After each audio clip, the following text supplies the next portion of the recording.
Hello and welcome back to the Age of Bison YouTube channel. I'm your host SerSharkDad, and I'm joined here by my co-caster Dunamai. And we have a wonderful game that was sent in to us here at the Age of Sumbros Discord. We have a 1v1 on the ladder. We have Klaus117, which is known to us as Tars in the Discord, playing the Dutch, his main, and we have Faku playing the Ottomans here in the south. And this is on Florida, and apparently I've just found out Faku is a pretty well-known streamer in the Age of Empires 3 community, so thank you for letting us cast over your game. Appreciate it. And we are on Florida. Little fun fact about me, I am actually from Florida. Well, I grew up in Florida most of my life, and so it's kind of cool to see the native state being represented here in the 1v1. Dunamai, go ahead and tell me what you're thinking about this matchup, considering we're on a new patch, a lot of changes for both of these civs actually, and a little bit about this map. Alright, so Ottomans, how do I start when I'm talking about Ottomans without, incurring the wrath of half the player base? Ottomans very known for its ability to automatically train villagers. You can do two things. I mean, you can do a million things with Ottomans, but they are known for two main things. A rather greedy approach when you go straight for TC, so you go fast to H3. You make multiple town centers and you benefit from the fact you don't have to pay for villagers. Or you can use the fact that you don't have to pay for villagers and use that saved food to rush, most notably with Jans or with Abus guns, or obviously a mix of both. Not to mention they recently got the ASAP, heavy infantry unit that counters all kind of cavalry, either dragoons, and melee cavalry. So it's really a versatile civ, and I think Dutch has a hard time into them because they can either get overwhelmed by the rush or outscale by what's called Ottomans when you go for 3TC. Yeah, absolutely. I think Ottomans can put on a lot of pressure, and Dutch definitely struggles in the early game. So we'll see how it goes. And Ottomans is pretty good at all stages, and then the Dutch, once they get their power spike, should do pretty well. But we'll have to see if Faku lets him get to that point. So taking a look at the decks, because we saw some shipments already coming in, and we already seen H2 a quartermaster coming in. So we have 3 Yoriks. City defense, this is a pretty nasty card, honestly. Plenty of good defense from that, but plenty of H3. So we're going to be expecting he does have Finar allies here for maybe some to ward off some pressure, but he does have the Church Tech, and then obviously standard going into H3 and heavy H4. You do have the Sapahi right here, Cav Archers, Abus Guns, the whole 9 yards, everything, MAMs. So pretty standard, I would say, for a 1v1. We saw 3 merchants coming in on the part of the Dutch. Quartermaster also coming in, so both opting for 400 wood. Heavy defense, it looks like. So we got a fort, advanced artillery, which is a very interesting card, actually. You can get mortars and horse artillery in Fortress Age, so we'll see what he can do. That would probably be good if you're dealing with a turtle, I think, with Ottomans, who can defend so easily. Frontier defenses, infinite 2 towers, and more mortar cards. Okay, so this is kind of like an interesting, like, all-rounder, kind of more defensive play, but then he does have offensive capability worked in too. Yes, and look at the deck name. There is the intent to make mortar. Mortar. And also, I think we need to note the presence of the infinite 2-tower card, which is one of them. A lot of European civ have it, and I think the Dutch are the one that can make the most use out of it, because you don't need as much map control as Dutch, and there's also the presence of the fort. So Klaus fully expected to be rushed, or at least pressured, or at least he covers this opportunity eventually. And look at that. You see how easy the H3 is coming in for the Ottomans, right? So immediately having that macro already pretty much, and then spot on 700 coins. Stable going down as well. Pretty nice. Very clean macro on Faku's part. Both of them hitting H2 at roughly the same time. Trying to keep that fog of war on to see what they've scouted. Immediately a wall going down, and we already have one bank that was done in transition with the second bank. Nice pillarless walls happening here. So just being preemptive about that, I think that's pretty nice. Market text coming in on the part of Faku, and then taking a look. Now that's one of the features of Florida that we forgot to mention. In case you didn't know, you do start with the market. So You know, that does help the Dutch as well as the Ottomans, so that's an equal benefit. But I think the Dutch probably benefit even more on this map just because the passive coin income allows them to then just buy those extra resources. Yeah, 100% agree with that.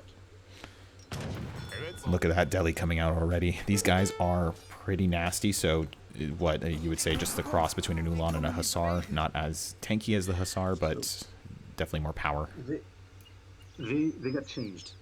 They got heavily nerfed because they were the attack of a Ulan with the HP of a Hussar, which, you know, create a bit of outcry from the community. Sure. And now it's just a Hussar that attacks faster but has the same DPS. Although do note, it enables you to do less overkill damage, so it's still better than a normal Hussar. Trying to kind of, ooh, and look at that coming, ooh, nice. Does he pick that up? No, he does not. And so a little stuck there, though, and he may be able to kind of, like, really mess with this, but a third bank already going down. He just has to walk these merchants around, honestly. He doesn't really care. Not going to pick anything up, and he seems to be a little stuck. He may actually pick some up because they found themselves on the outside of the TC, so that's kind of rough. We do see 4 Hussar coming out on the part of Klaus here. Or Tars, depending on... Maybe he's going to make a wall.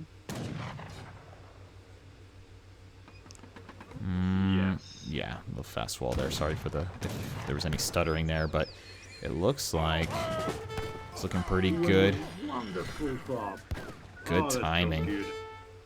Good timing. You don't usually control the timing, right? Like, you don't get to decide. You can kind of decide based on, like, oh, I want to train it now. You don't really know what your opponent's going to do, but great pop there. But even more Delhi coming in on the part of Falku. Wow, this is kind of committing. I thought that you would see, and I mean, this is one of the benefits of Ottomans, right, is that you don't have to focus in on the villager training. You can just go ahead and produce the cav that you need, right? So... The thing is also, it's very interesting because semi-FF tends to be just one batch.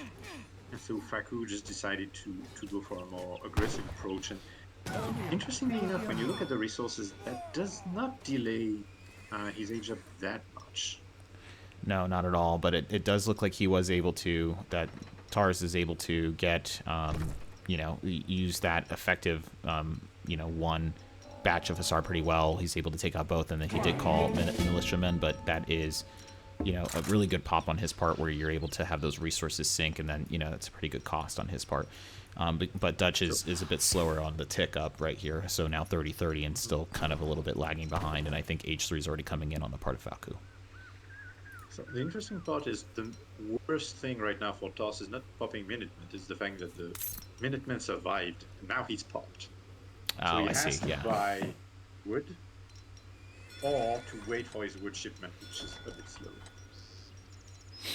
And you also don't want to give the Ottomans too much tempo, right? So, like, another thing is that you kind of want to get on top of these vills, because when the Ottomans lose a vill, like, that's even worse for them, technically speaking, right? Because they don't get to control the production.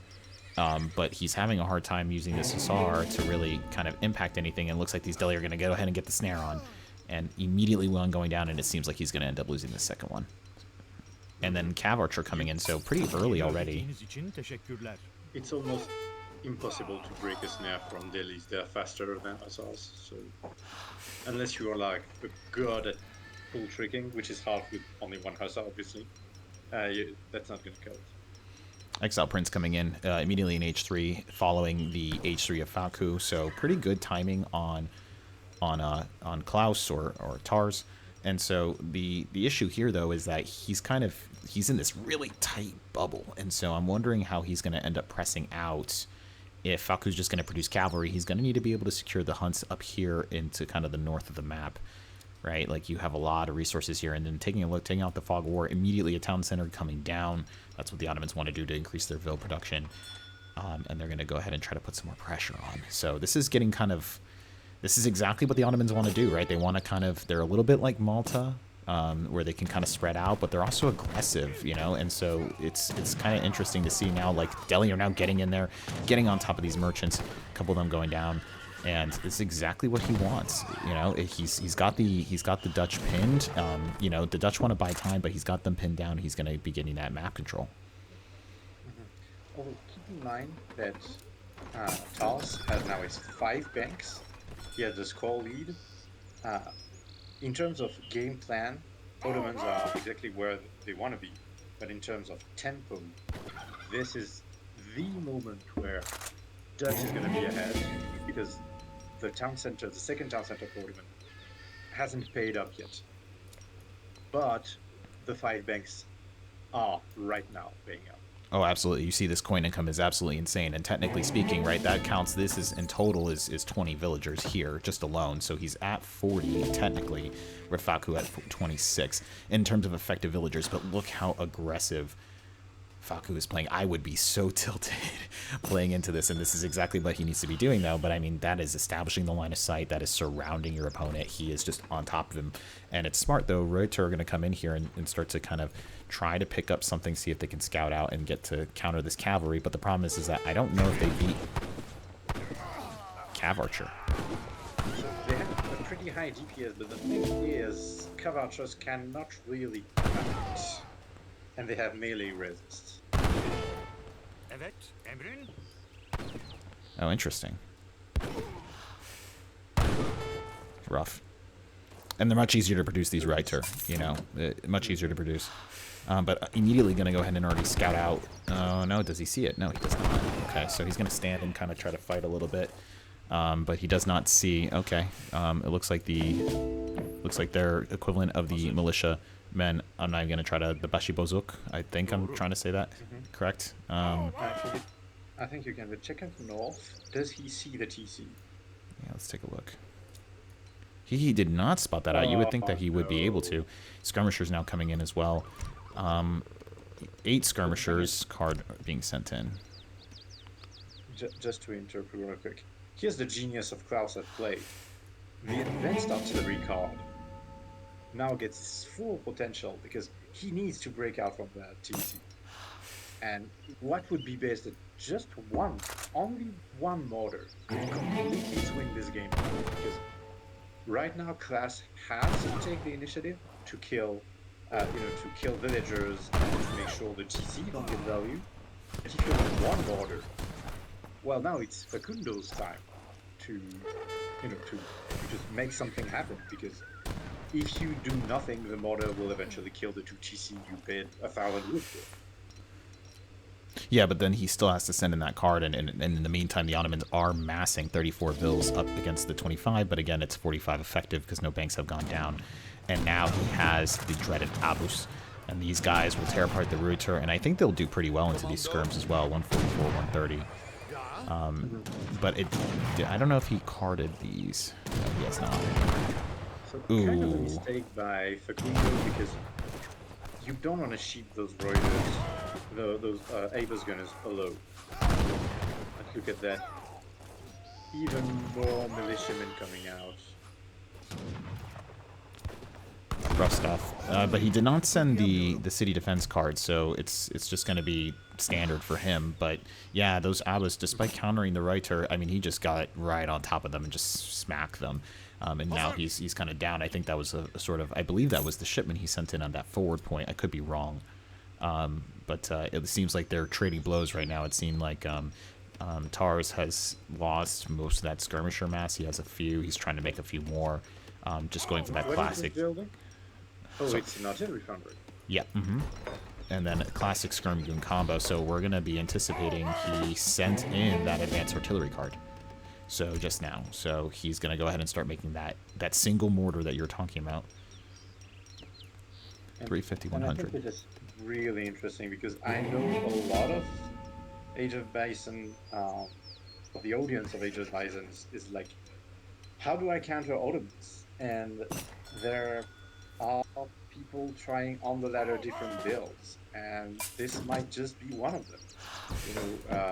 Don't go to H4 to get your mortar, just stay in H3, ship advanced artillery, make mortars, and force the Ottoman player to go on the offensive and just crush his entire army on your defenses. And I love it. Well, it is a sort of high risk. It's a bit of a risk here, though, for Tars, just because of the way that the base is built. The minute that he has a sort of issue is going to be is going to be problematic for him. You know, he's got a very tight window here, right? So like the minute that the Ottomans get any sort of significant amount of siege, like if they transition to industrial and start to get the bombards, he may have an issue. But as it turns out, you know, he was able to kind of delay the game enough and put enough pressure in the tempo to end up getting these mortars. And look at that. I feel like they were cheaper than I remember. 100 wood to 350 coin. I don't know if that was changed. I think this was changed from Legacy, but Look at that. That's just done. So like instead of wasting your time with the Reuter with the little siege that they have, only 7 siege, these guys are just going to go ahead and do the work. There it is. Done. So that's a huge advantage for the Ottomans. It's now taken out. The Abbas are now stepping up into the pocket. Keep in mind, mortars can now shoot units. And this is a pretty significant change because Aegis gunners are extremely weak in terms of HP. So if you soften them up, Oh yeah, yeah. I see that now. 156 is nothing to sniff at, but you know, more than the 144 that are sporting the vet skirms. But you're right, the mortars are, that change is making a huge difference. You don't need to have a falconet to necessarily make all the difference in terms of softening up the infantry line, as it were. And so that's, you know, it kind of serves that dual function. Not as good as a falconet, but you need the siege to take down that TC, and that puts Falku on the back foot now. Now sitting at 48, I think he's probably, I mean, if you're Falku, I think you're probably thinking, okay, I got these 2 artillery foundries, maybe it's kind of time to start making Kolv, or I need to go ahead and transition to industrial.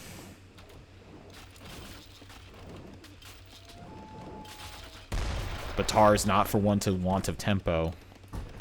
Look at that, 2 Kolv coming in. So smart. This is great. Like, just going ahead and anticipating the compositional, you know, response that's going to occur, you know, from seeing that, and then going ahead and just matching it ahead of time and just saying, you know what, I'm just going to go ahead and be preemptive about this. I have the coin income.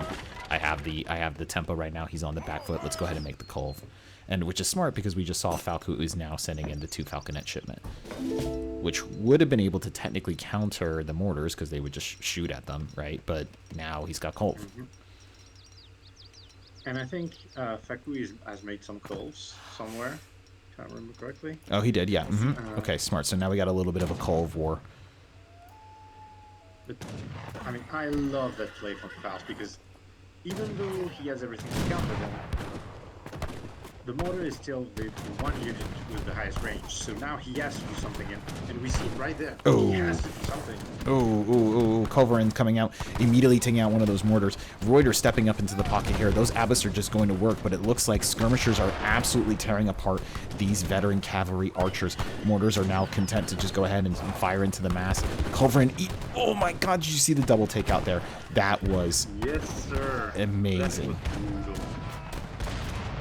And I just think those mortars are just showing their value. I mean, he lost a lot of the Reuter mass, but the mortars were able to soften up those cavalry archers, and he still has his Abus mass here, which is gonna do really well into the Reuter and the skirm. But he still has. The mortar keeps getting kills, even from Davis. Yeah, and then immediately sniped out by the Abbas. And this is one of the things that people kind of complain about. They're like, oh man, these guys, they just walk up, they snipe my artillery, you know. But still, you know, Ottomans, they want to preserve their mass for sure. And because the Dutch are one of those civs that can, as the game goes on, they just find it so much easier to mass. I was making a joke. Oh, sorry, go ahead. Go ahead. Can we get a villager tally on the Yeah. So 36 for 36, which is effective 56 versus 56 even for Faku, who is now sitting on a, well, it's going to be putting up a 3rd TC. Glad we called that out. Sending in some more unit shipments. Let's see what else he's got in the back. So he does have the Sipahi, which would be a nice card to send in, I think. I think if they can close the distance on the skirms, they can do a lot of good damage, but the Reuter should be able to counter, but it would be a good shock troop for him.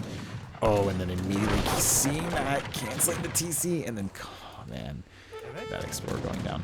Pretty rough stuff. Mams would be a good... we see villagers from Tars. If you switch the perspective, what are the villagers doing here? On the southern part of the map. Yep, just going in and hunting. Just taking that hunt. That's some extreme hunting right there.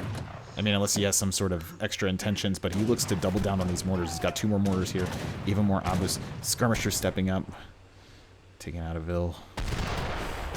And look at the damage. I thought, I did not think the damage was that high. And you see that, look at that, and not necessarily getting kills, but like you're saying, softening it up enough, and the Hussar just gonna go ahead and get right in there. But he's kind of having to dance around it because the Cav Archers are still here. Skirmishers and Hussar trying to step up, see what they can do. Can we click on the mortar real quick to see how much damage they deal to units? Klar. 30 with 4 area of effect, so about 90 damage apiece. So this is pretty significant. Didn't want to miss the action there. Yeah, it's pretty nice, and you saw that he's got a couple of Hussar that got on top of the Albus gun there. Cav Archers were trying to get in and got on top of the mortars, but he did sacrifice that mass, and so now again he's going to be in a bit of an issue where Tars maintains quite a bit of his mass, and then he had to sacrifice just to try to take out those mortars. I'm guessing he's trying to macro for some more Culverin, I would imagine, but he's also having to make the Albus. Even more mortars now coming in. All this time, the mortars just shelling this TC. It's the 3rd TC that Facundo loses. And the great thing about it is, if Tars loses a fight, he can retreat. If Facundo loses a fight, he loses a town center. Right, because they're all forward. Yeah, exactly. But I mean, what else is he supposed to do? I mean, he needs to establish TCs, and he also needs to establish line of sight. So I mean, like, it's a tough situation for sure. One thing Facundo can exploit is the fact that when you send advanced artillery, as you said, you're not sending anything else. You're just sending the ability to make those mortars. So you really slow down in terms of tempo. But the thing is, Facundo decided to go for 3 TC, so he completely relinquished all the tempo he had previously. I was making a joke earlier in the Discord where he posted this and he says, I finally found a counter to Abus. And I was like, yeah, Hussar counter Abus sometimes. so he ended up making some Hussar, and then they seemed to kind of, but it was really the mortars that were actually doing a lot of the work there. And now Abus now stepping up again to try to go ahead and have a little bit of a skirm warrior. You would think, okay, and there we go, infantry combat coming in, which will hopefully give the skirmishers this edge that they're going to need to go toe to toe with the Abus. Faku going ahead and doubling down on even more horse archers coming in and some more cav, because he knows, he's like, I have to deal with these mortars. I have to. 41 now. He's got a lot of res, and honestly, I wouldn't be surprised if Tars decided to go ahead and go to H4. He's now got ahead, and he's kind of taking control of the north side of the map. More Hussar coming in now, trying to get on the outside here, and look at that. Look at this. Ooh, I'm not even gonna look at the fight. I'm gonna see if he does he see it? Does he see it? Wake up. Somebody wake up. Oh, he didn't. There we go. There we go. I think they're just auto attacking. And does he even, can he even pull his Vils out? if he pulls them, they're getting intercepted. He has to fight back, but he's attacked on all fronts, and I think Facundo just doesn't see it. He's gonna try to get his stuff up there, but I mean, just 4 Hussar making all the difference in the world. Look at that. I don't even want to count the amount of Vils, and there we go. Go ahead and see, and this is another thing. You see that? Go ahead and push. Go ahead and get him. But look at this. Oh, the Sipahi now coming in. These guys are nasty, getting right on top of the mortars. Boom. Look at that age of, oh, the area of attack. Look at that. But this is a great thing. Yes, Klaus lost, some mortars, and that's unfortunate, but now all of those Sipahi are completely out of the position, and they have to, because the mortars are so far back. It just has to.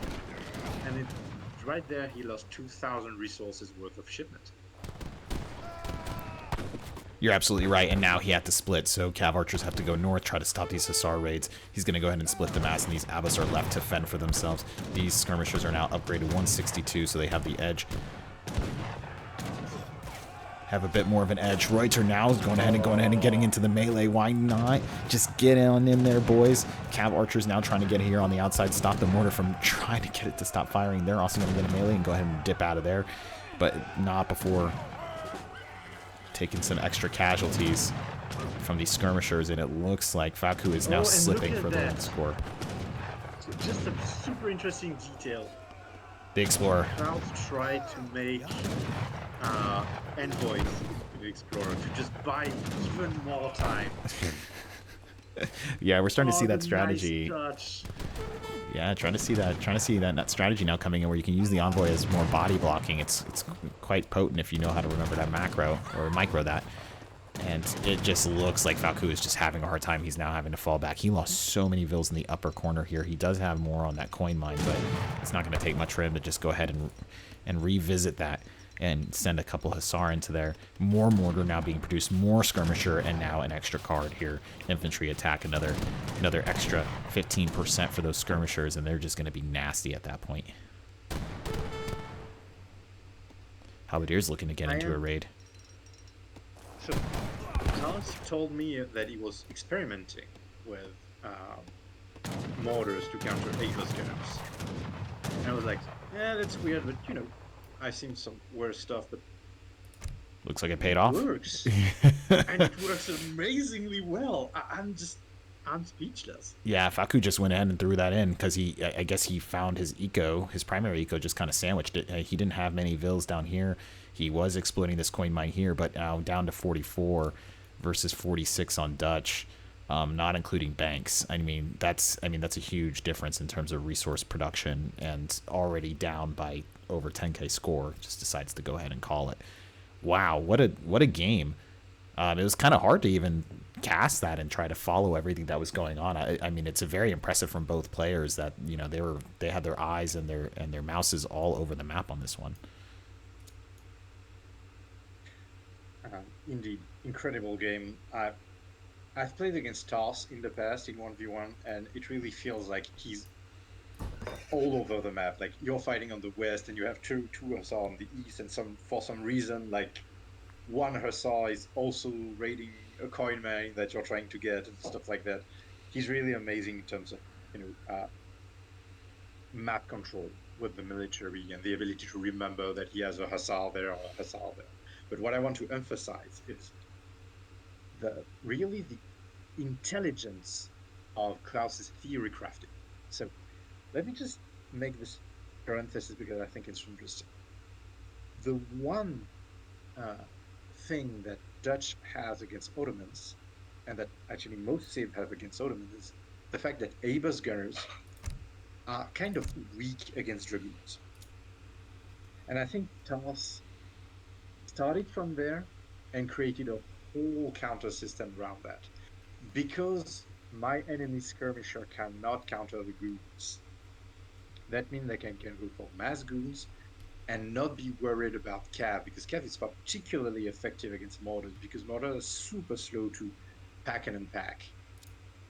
And now that mortars are buffed, my enemy is having a weak skirmisher in terms of hit points that needs to go in range. And that's not a problem for falconets, because falconets have just like 6 more range than Abus. But it is a problem when you have to literally run through the whole enemy military to get to the mortars. And again, that would not be a problem if the skirmisher was probably countering the goons. And really, Klaus utilizing this pseudo weakness and really tearing El Facundo with it strategically. So brilliant move on his part. Yeah, I totally agree. I mean, super intelligent play on his part, just to kind of lean into those marginal differences, especially with the Reiter. Just really smart play. And, you know, it makes me wonder if either of them had taken water, you know, what kind of difference that would have made, as neither side opted for water on Florida here. But I'm not sure. You know, it's definitely a what-if scenario. And, you know, it seems like Dutch are probably pretty well set up to be a good counter into Ottomans, because I'm not exactly sure where in the I don't know if Azaps would have helped more in this scenario as opposed to the composition he was going for, but It seemed like the mortars were really kind of the deciding factor there. I mean, it was really just such a tempo shift, and it really presented a different kind of challenge that he was not expecting. I think ASAPs would have made the difference. You're right about that. But the wonderful thing is that for some reason, there's just two categories of Ottoman player: those that only see the new ASAP button and those that forgets it entirely. Like it just doesn't exist. So I guess Facundo was more on the second camp here. Yeah, maybe. I don't know, Yeah, second side. yeah, And I mean, they made the ASAP for a reason. It's because the Abel's Gunner is really terrible at countering Dragoons. Um, so yeah, a really interesting game, and maybe Facundo should consider adding more ASAPs, even though Facundo is like I think a solid 300 elo higher than me. So I might be out of my depth here. yeah. Both of these players are absolutely fantastic, and you got to see some really prime gameplay on display, both on both players' part. I think I learned a lot watching, and it's a super interesting build. We're seeing some interesting Dutch play coming out of this patch, and so I'm excited to see more. So, with that being said, thank you for tuning into this cast of game on the Age of Bison YouTube channel. If you like what we do, please go ahead and hit that subscribe button, like the video, and share us around with your friends. We really appreciate it. Game is growing in leaps and bounds. The new free-to-play feature for the demo has been helping us out. New challenge boards coming out, and a wonderful patch with plenty of new, fresh skins and new life being breathed into civs. This game is really on the up and up, and so we're really excited to be present and being casting all these exciting games in 1v1, and we hope to see you in the next one.